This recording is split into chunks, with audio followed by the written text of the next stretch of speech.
तो hello guys, आज हमारे पास एक ये 3.7 वोल्टेज की एक बैटरी है। क्या होगा अगर इसमें हम कील को ठोक दे तो क्या ये बैटरी फटेगी या क्या होगा क्या नहीं होगा।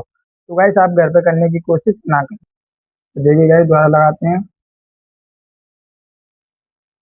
तो जैसे जैसे आप देख सकते हैं बिल्कुल फुल बैटरी चार्जर है। अब चलिए गाइस इसमें कील ठोक के देखते हैं क्या होता है। तो जैसे गाइस हमारे पास ये वाली बैटरी है, तो चलिए गाइस इसको यहाँ पे रखते हैं। और ये हमारे पास गाइस एक कील है, अब इसको इस पे ठोकते हैं।